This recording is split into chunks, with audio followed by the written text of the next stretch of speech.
मैं मदद करने के लिए यहाँ हूँ। उससे पहले आज हमारा 1 तारीख में हमारी स्टेट कमेटी जो है ना हमने रिव्यू की है। प्रदेश अध्यक्ष आजाद समाज पार्टी जो मैंने राम लखन मीणा जी को दी है डॉक्टर साहब को। कल हम लोग उनके आंदोलन पर चर्चा करते अभी कि उनका आंदोलन किस तरह से जो है उसमें मदद की जाए, लेकिन अभी जानकारी ये हुई कि रात उन्होंने बच्चों को वहां से उठाया, जिनमें से अभी 5 बहनें जो हैं जो CHC से रिलेटेड है वो गायब है। मैं यहाँ के पुलिस प्रशासन और सरकार से ये जो है निवेदन और चेतावनी, आग्रह और चेतावनी दोनों करता हूँ कि उन बच्चियों को पहले सकुशल बरामद कराएं। ये जो अन्याय यहाँ की जो कांग्रेस सरकार है, यहाँ के मुख्यमंत्री जब इनके नेताओं पे बीजेपी की सरकार कुछ कार्रवाई करती है तो दिल्ली में बैठ के जो है लोकतंत्र की दुहाई देते हैं। ये संविधान की अधिकारों की बात करते हैं, कानून की बात करते हैं, मगर यहीं अपने ही प्रदेश में जिन बच्चों ने 1 साल जो है अपनी जान की बाजी लगा के सेवाएं दी हैं, उनको जो है इन्होंने बाहर निकाला। वो 3 महीने से जो है आंदोलन कर रहे हैं और रात जो तानाशाही, हिटलरशाही जो है जो सरकार ने दिखाई कि उनको वहां से गायब कर दिया, पीटा, उनके कपड़े फाड़ दिए, वो टेंट उखाड़ दिया, ये अन्याय जो है इसके खिलाफ हम लोग अभी यहाँ के प्रशासन और अधिकारियों से बात करेंगे। हम प्रयास करेंगे उनका आंदोलन दोबारा से शुरू हो और कल उनका आंदोलन मजबूती से हो, क्योंकि लोकतंत्र की सुंदरता यही है कि जिसके साथ अन्याय हुआ हो उसको अपनी बात रखने का मौका मिले।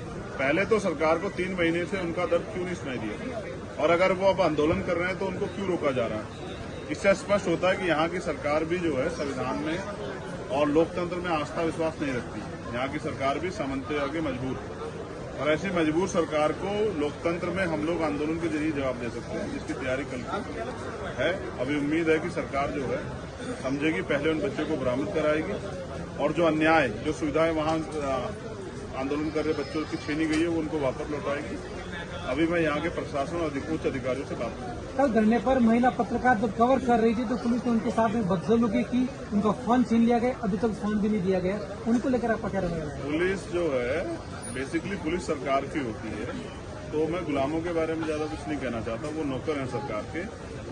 वो ये भी भूल जाते हैं कि कल ये बच्चे जो हैं जो उन्हीं के परिवारों से आते हैं, उनके अधिकारों का हनन करते हैं। मीडिया जो लोकतंत्र का चौथा स्तंभ है, पहले तो मीडिया दिखाती नहीं है, लेकिन अगर कोई बहन या भाई प्रयास करता है कमजोरों की आवाज उठाने का तो उसके साथ इस तरह का व्यवहार जो है ये लोकतंत्र के चौथे स्तंभ पर सीधा प्रहार है। मैं इसका विरोध करता हूं और मैं उनके लिए भी जो है उनको भी न्याय मिले, और जिन अधिकारियों ने उनके साथ या जो कर्मचारियों ने उनके साथ बदतमीजी की है उनके खिलाफ कार्रवाई हो, ऐसी मांग भी जो है मैं करता हूं। आजाद समाज पार्टी है वो राजस्थान में कितने सीटों पर चुनाव लड़ेगी? 2023 के चुनाव ज्यादा दूर नहीं है। आजाद समाज पार्टी की स्टेट कमेटी जैसे डिसीजन लेगी उसी हिसाब से जो है हम लोग चुनाव लड़ेंगे। बेसिकली मेरा एक और जो है चुनाव से भी पहले जो राजस्थान में इस समय माहौल चल रहा है, उदयपुर में जो घटना घटी है, उस घटना के बाद मैं यहाँ की आम जनता से और युवाओं से ये अपील करना चाहता हूँ कि शांति बना के रखें, क्योंकि जैसा मैंने अपने बात को रखते हुए कहा कि हर एक समस्या के पीछे कोई कारण होता है। तो अगर भाजपा की सरकार पहले से नुपुर शर्मा जैसे जिनके खिलाफ मुकदमे दर्ज होने पर कार्रवाई कर देती तो शायद आज ये माहौल नहीं बनता। उसके बाद कानून 2 व्यक्तियों के लिए अलग अलग कैसे हो सकता है, जिन पे जैसे पत्रकार जुबेर की गिरफ्तारी होती है, जो न्यूज अलर्ट के जो है संस्थापक हैं, वहीं उसी धाराओं में नुपुर शर्मा पे मुकदमा, उनकी गिरफ्तारी क्यों नहीं होती है? सरकार जानबूझ, क्योंकि बीजेपी सरकार पे कोई मुद्दा नहीं है, उन्होंने 8 साल में देश को लूटने का काम किया है, तो वो इस तरह के मुद्दों से अपनी राजनीतिक रोटियां सेकना चाहती है। तो मैं चाहता हूं कि देश में इस तरह का माहौल ना बने। तो यहाँ के युवाओं से और यहाँ की जनता से अपील करता हूँ शांति बना करके, और वहीं केंद्र सरकार से भी करता हूँ कि दिल्ली पुलिस उनके हैंडओवर है कि वो जिन लोगों के खिलाफ मुकदमे हैं, जिनकी वजह से ये पूरा जो है मामला खड़ा हुआ, ऐसे लोगों को भी गिरफ्तार जल्द से जल्द करें कि देश में शांति बने। उदयपुर घटना का दोषी किसे मानते हैं आप? इसलिए सरकार भी दोषी है, क्योंकि अगर कानून व्यवस्था अच्छी होती तो शायद ऐसी घटना ना होती। मैं ये भी कहना चाहता हूं कि उदयपुर के जिन लोगों ने ये घटना की है, हम लोग उनकी निंदा तो करते हैं, और मैं तो कहता हूं सख्त से सख्त कार्रवाई जितना जल्दी हो सके उनके ऊपर की जाए, उनको सजा मिले।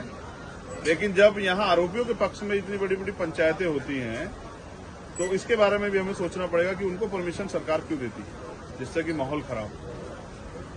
इसके लिए केंद्र सरकार भी दोषी है। अगर पहले से जिन लोगों ने अल्पसंख्यक समाज के, मुस्लिम समाज के जो धार्मिक प्रतिष्ठित जो हैं, उनके जिनमें आस्था रखते हैं, उनके खिलाफ टिप्पणी करी, अगर उन पर कार्रवाई कर दी तो शायद मुझे लगता है ये घटनाएं नहीं होती। तो दोनों सरकारें दोषी हैं। एक लॉ एंड ऑर्डर में सफल नहीं है और दूसरी जानबूझ के जो ऐसी घटनाओं को बढ़ावा दे रही है जिससे कि माहौल तनावपूर्ण बनता रहे और उनकी राजनीतिक रोटियां सिकती रहे। राजनीतिक गलियारे में बात चल रही है कि सीएचए के आंदोलन को 2 कारण से तोड़ा गया। एक तो कल कांग्रेस की विधायक है जो सचिन पायलट खेमे के माने जाते हैं, और दूसरा चंद्रशेखर आजाद आने वाले थे। मैं समझता हूं कि लोकतंत्र में किसी भी पीड़ित की लड़ाई लड़ना ये हर व्यक्ति की जिम्मेदारी है और मैं अपनी जिम्मेदारी को बखूबी निभाना जानता हूं।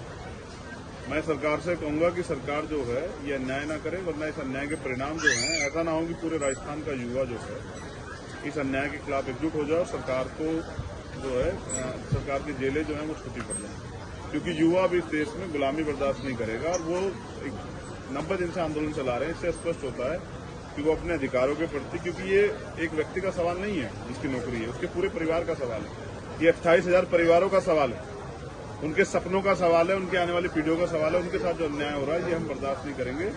ऐसा सरकार को मेरी जो है चेतावनी है और सरकार इस बात को गंभीरता से लेगी। धरना ही समाप्त कर लिया। आपको लगता है कि कल पुलिस इनको बैठने देगी? आप उनके आंदोलन में समर्थन तो कर मैं पाओगे? समझता हूँ कि फिर सारी पुलिस को इसी काम पे लगा देना चाहिए, क्योंकि अब भीम आर्मी आजाद समाज पार्टी इस लड़ाई को लगातार लड़ती रहेगी। मैं भी देखना चाहता हूँ कि राजस्थान पुलिस कितने दिन तक जो है इस लड़ाई को रोक के रखेगी। आंदोलन अब बड़ा होगा और अगर सरकार यहाँ अन्याय करेगी तो पूरे देश में भीम आर्मी आजाद समाज पार्टी के लोग सड़कों पे आके जो है इस अन्याय का जवाब जो है और सरकार के चरित्र को जनता के सामने रखने का काम करेंगे। इनका दोहरा चरित्र जो दिल्ली में कुछ और होता है और यहाँ कुछ और होता है, इसको हम जनता के सामने रखने का काम करेंगे। ये सियासी भाईचारा नहीं चलेगा, सीएचओ को उनके अधिकार देने पड़ेंगे।